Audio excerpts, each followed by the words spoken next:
everybody. Thank you for tapping with Lissy Lou today. I've got here Sally, who's a breathwork facilitator, and I had the pleasure of experiencing her class this morning, a 2-hour workshop where we did a beautiful breath work with sound healing and finished with an ice bath. And I just want to say thank you, Sally, for joining us today. You're welcome. Thanks for having me. Yeah. And thanks for joining me this morning. It was so beautiful. I know, it was so beautiful. So beautiful. Yeah.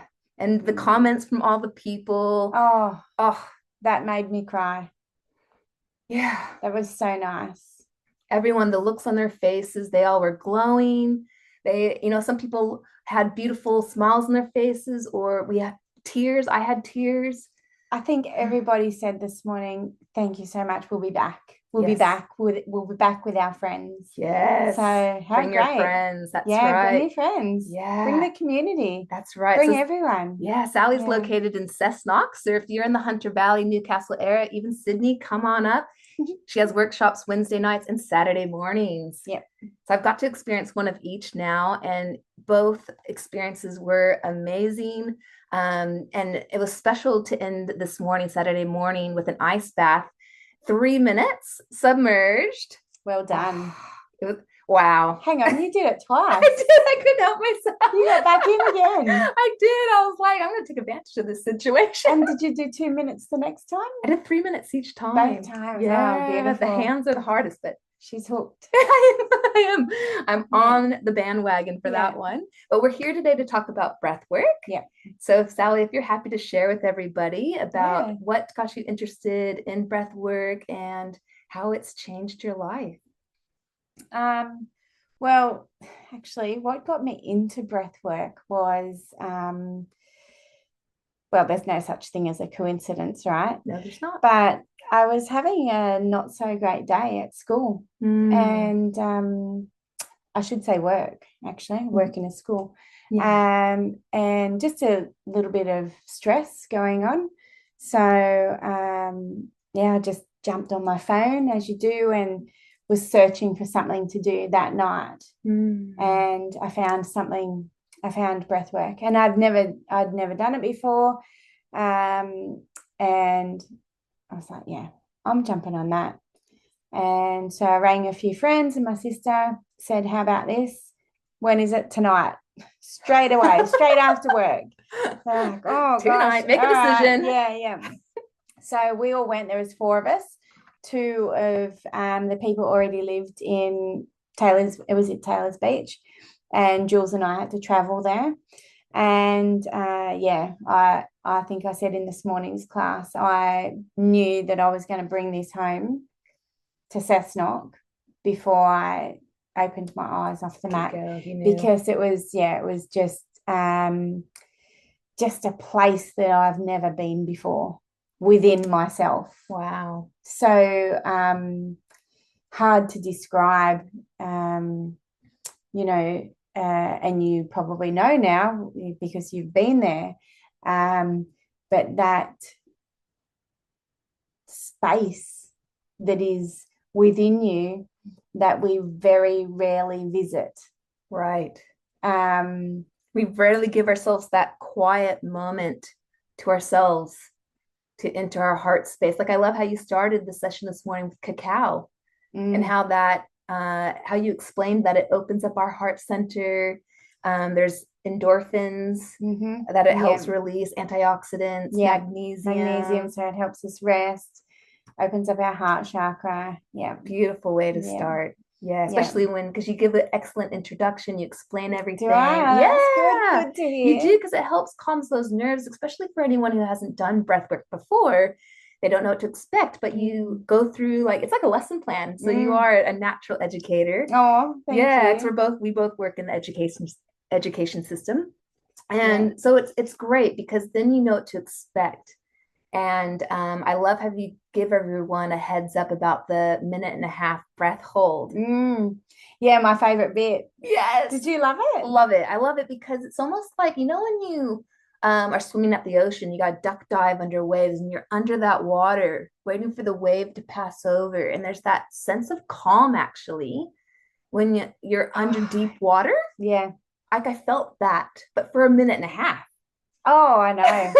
I know. And do you feel like you could have kept on going for Yes, longer? definitely. Yeah. Yeah. So when, like I said in this morning's session, our brain will tell us that it's time to breathe, but our body's actually got enough oxygen in it because we've just flooded our system with the breathing that we've just done. So it's kind of easy, isn't it? Yeah. And it's peaceful, and it's you just sink into that the feeling. Just stop and feel for a moment. So, and it's actually very easy to stay there.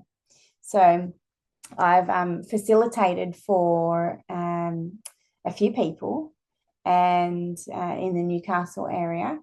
And one of the facilitators said to us last time I went there, I think there was 4 of us, and there was a group of about 50 people. Oh, wow. I know. It's good size. And he said, your job is to make sure that everyone's breathing, because it's such a peaceful place once you get there.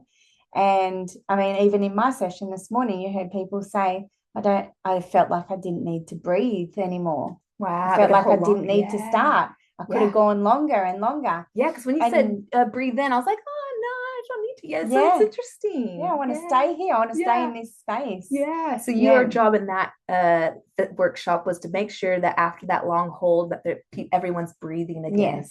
Okay. And that's the main reason why once you get over that certain amount of people in your class, you need that other helper. Right. And it's not dangerous work though, is it? It's quite safe. Absolutely. It is quite safe. It's very safe. It's breathing, and you know, the other person is always in control. It's their journey, and I stress that a lot. Ignore me if you need to. Right. You're breathing your breath. You're in control. Beautiful. Yeah. So no, it's not dangerous. I love that. Perfectly safe. In fact, when I was really into researching about detoxing, there's different types of detoxing, like for our gut and whatever. I found that to detox your lungs was deep breathing. Have you heard that before? I have. Yeah, I have. I mean, honestly, breath work can help with so many things.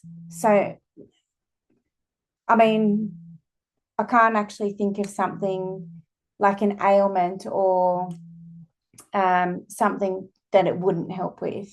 Yeah, because it's gonna help with anxiety. Absolutely. Stress. Yep. Overwhelm. Digestion, gut issues. Sleep. Yes, sleep. Oh my gosh. That was one of the first reasons I got into breath work. My son couldn't sleep when he was around 10 years old. And so I was researching, and I stumbled upon Wim Hof. Oh, yeah. And my husband, my son, and I, we were laying in his bed doing, I think it was like only a 5-minute YouTube. There's no video. And we just listened to his instructions. We slept like babies. Amazing. Yeah. Wow. So good, isn't it? Yeah. So good for so many things, like just relaxing, just getting your nervous system back into that parasympathetic nervous state.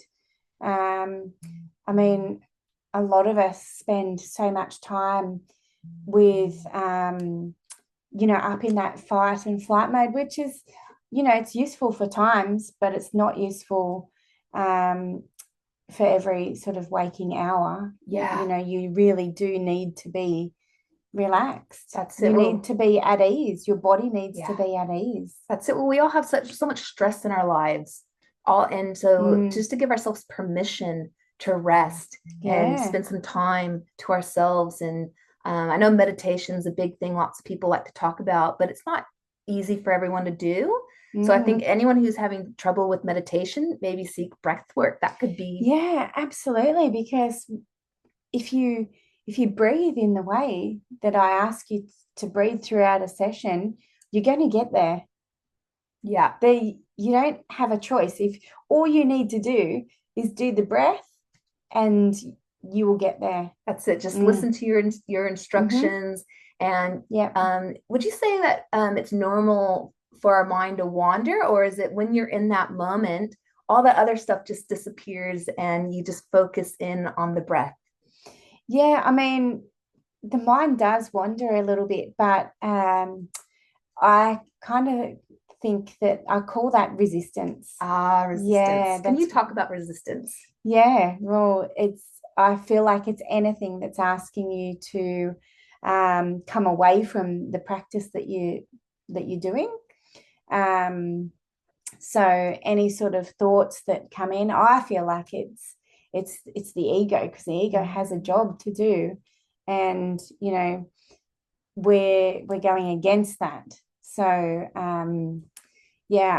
it's everybody will face resistance in a breathwork session, and it can come up in lots of ways. It can come up in physical things like my nose is sore, my mouth is dry, or I'm itchy.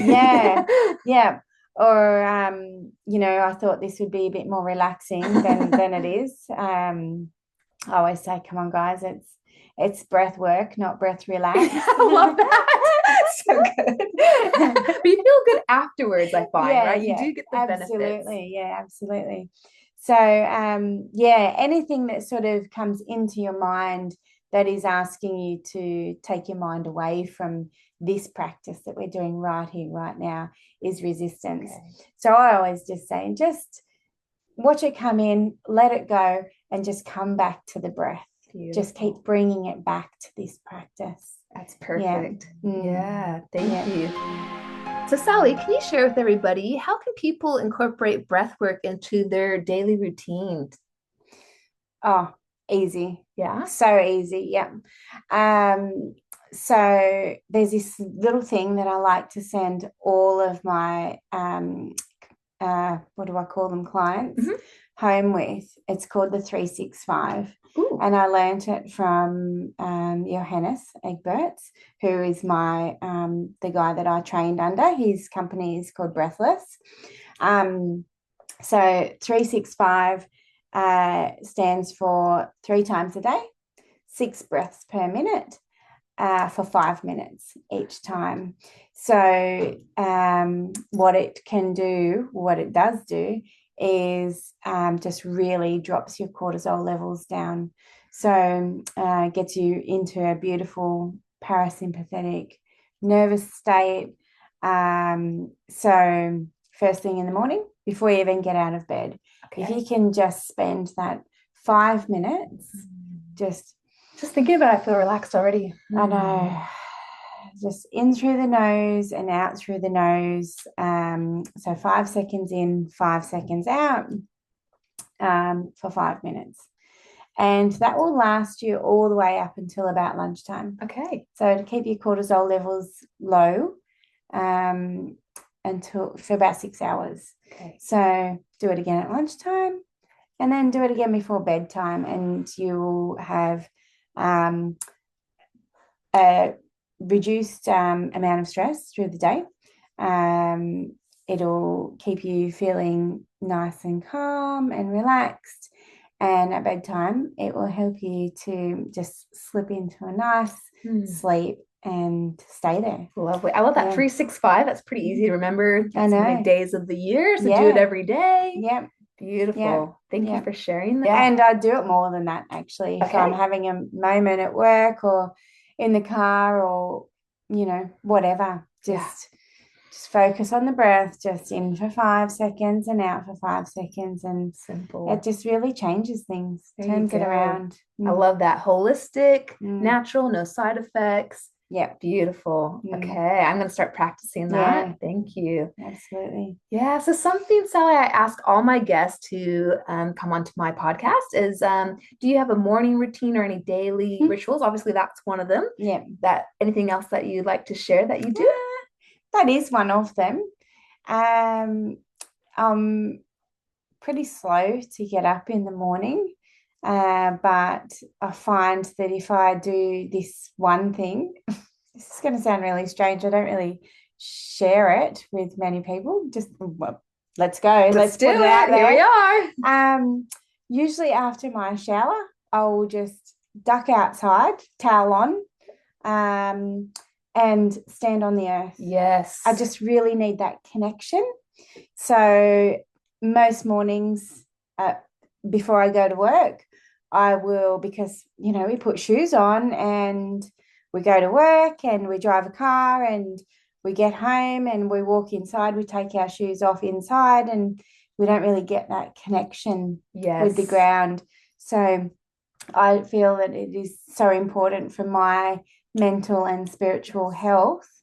So I always connect with the ground first. And even if it's only for 1 minute, I will do that.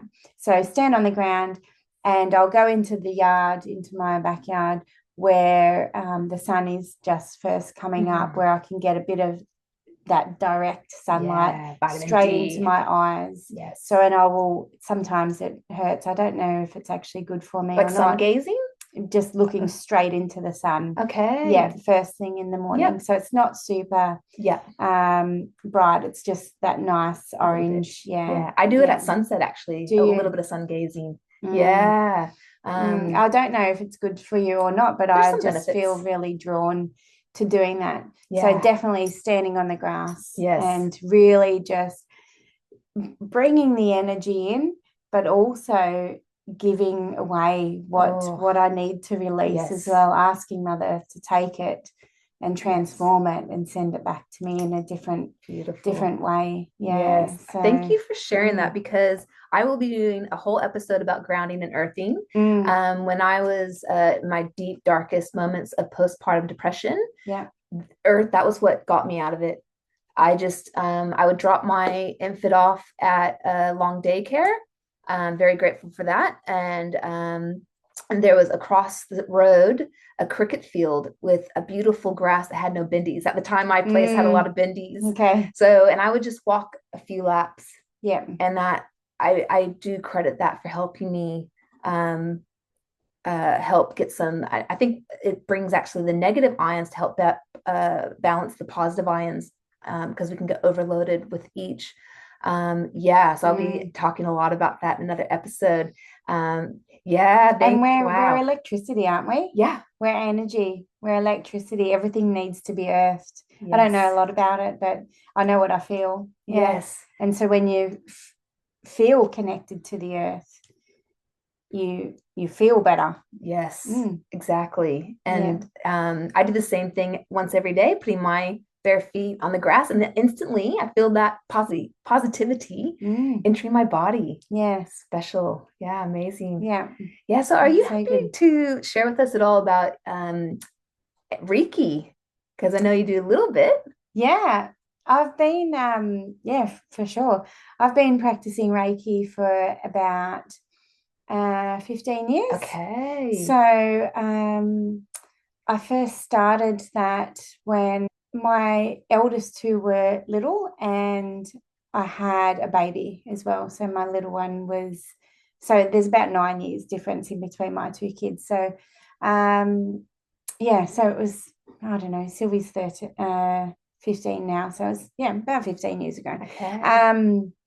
And I was just searching for something. I actually didn't know what. Okay. And I feel like in the last few years I've stopped that searching because I've kind of gone within. I feel like what I was searching for was, I wouldn't be able to find it in the external world. It's still a bit hard to put words to there, but the Reiki just really helped me connect to myself, I suppose. And also the divine, the energy that is all around us, and the energy that we can channel, and the energy that we can draw from. So energy is a really amazing thing to use. You can put up energetic boundaries.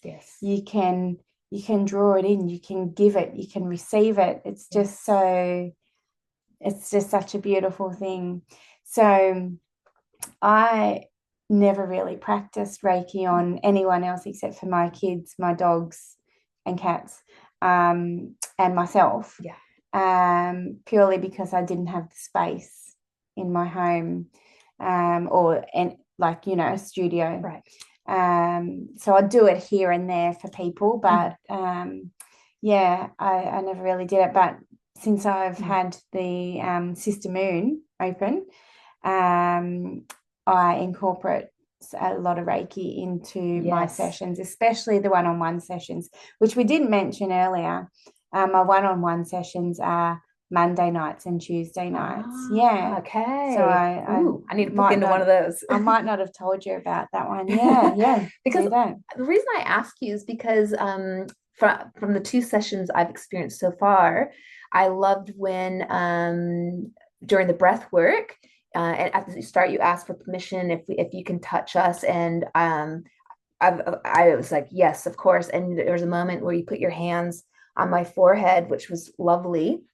And instead of seeing something like you think you'd see dark, I saw flash of beautiful colors like golden and red. And I was like blown away. And I just knew that I was held. I felt in a safe space, and that energy. I love that. Yeah, so thank you. Yeah, you're welcome.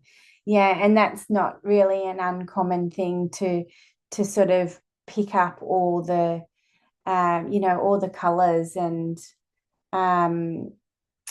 just sensing different things as well, sensing that feeling of being held and sensing the support and just really feeling into it. It's a feeling, isn't it? Yeah. Yes. So I love to incorporate the Reiki into my sessions. And in the breathwork sessions, I mean, I do always ask for permission. Some people don't like touch. They're not touchy-feely kind of people, and that's absolutely fine. I respect that. Yeah.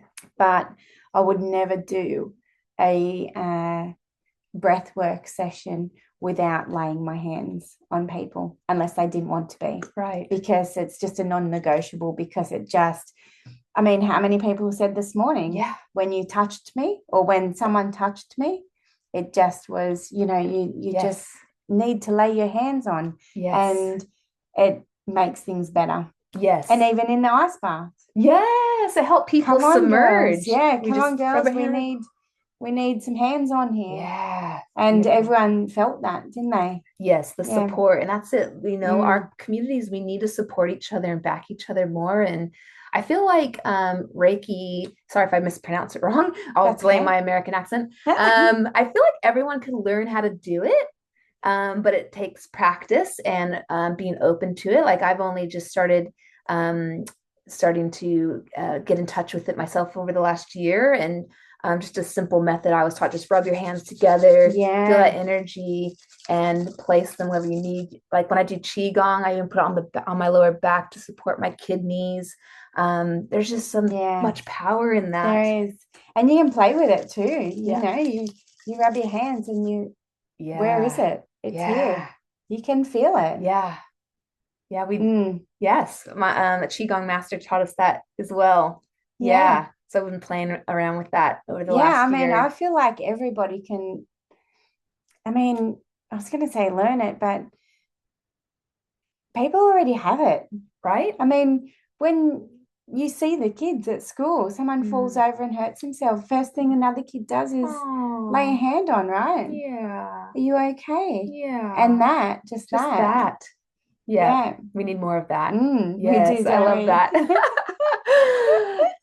And I also feel like, how some people declare themselves empaths? I feel like we all can learn how to be empaths, that most of us are. It's just that feeling, getting in touch with our feelings, and it's okay to feel.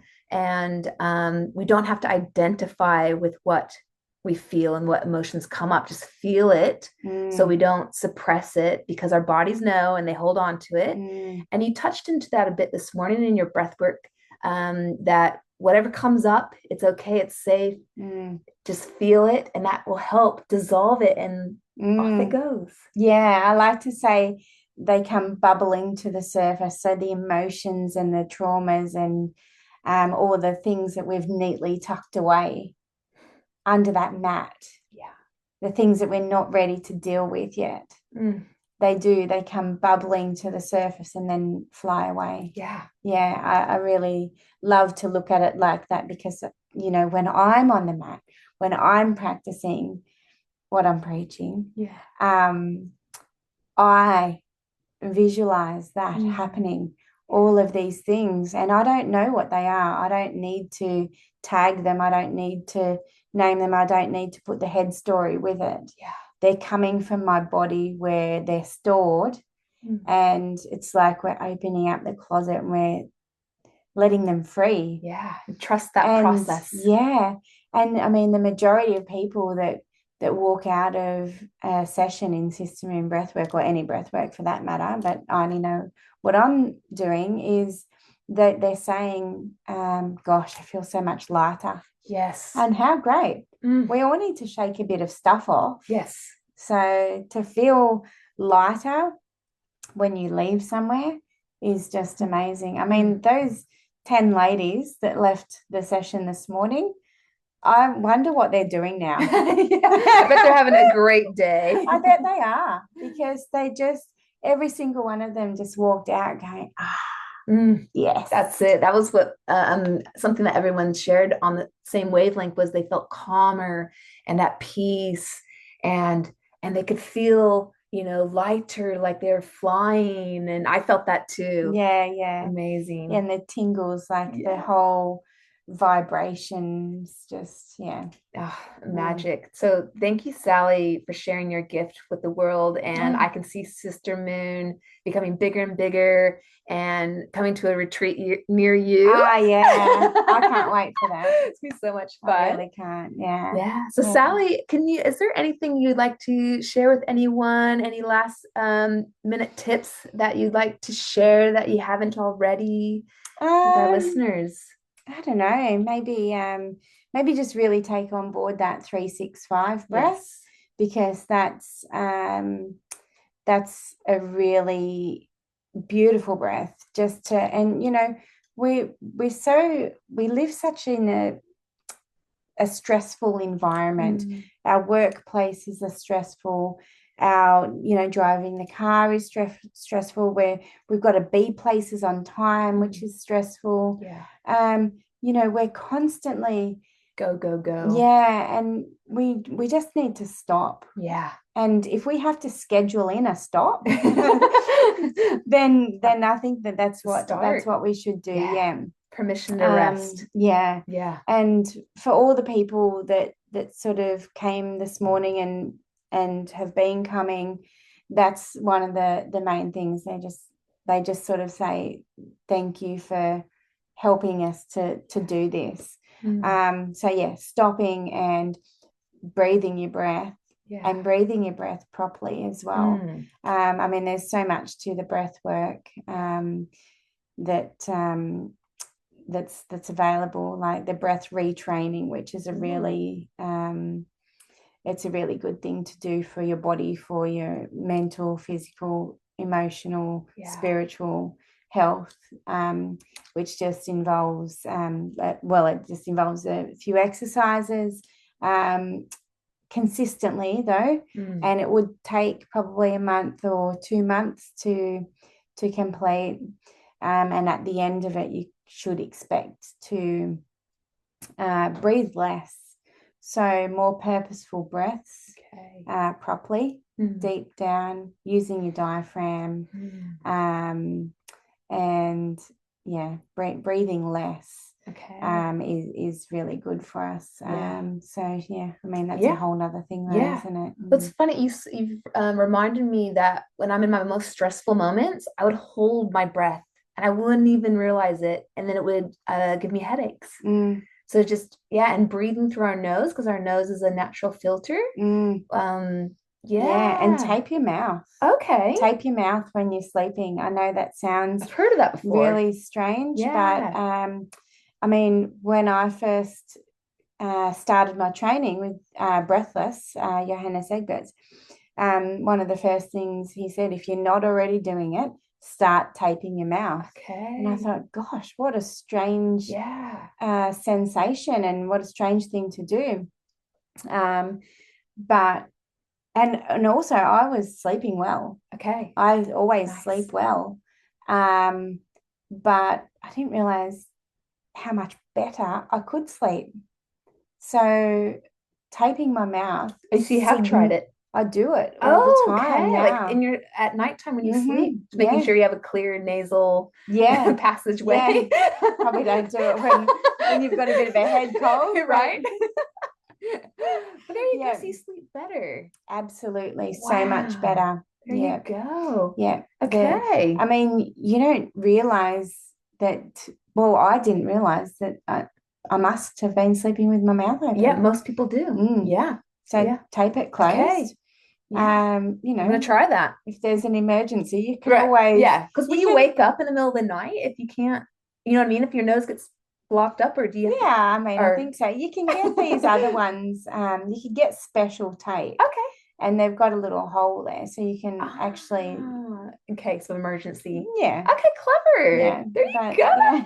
Awesome. Got a new thing to try. Yeah. Tape your mouth. Close your mouth whenever you're not eating or speaking. Right. Because we don't need to breathe through our mouth. That's Definitely. what our noses are for. Yes. Yeah. There we go. Cool. Something new. Thank you. Yeah. So Sally, thank you so much for your time today. Aww. SisterMoon is amazing. You're amazing. Thank you for sharing your gifts with the world. This is what humanity needs, people. So yeah, thank you for your time today. Oh, thank you. Yeah. Beautiful. Thank you so much. Thank you. Thank you, everybody, for joining us today. If you have any questions for Sally or I, pop them in the comments. Like, share, subscribe, stay up to date with weekly episodes, and come visit Sally at SisterMoon in Cessnock. Check out her website on Instagram and Facebook. We'll share them in the description. Thank you, everybody. Bye.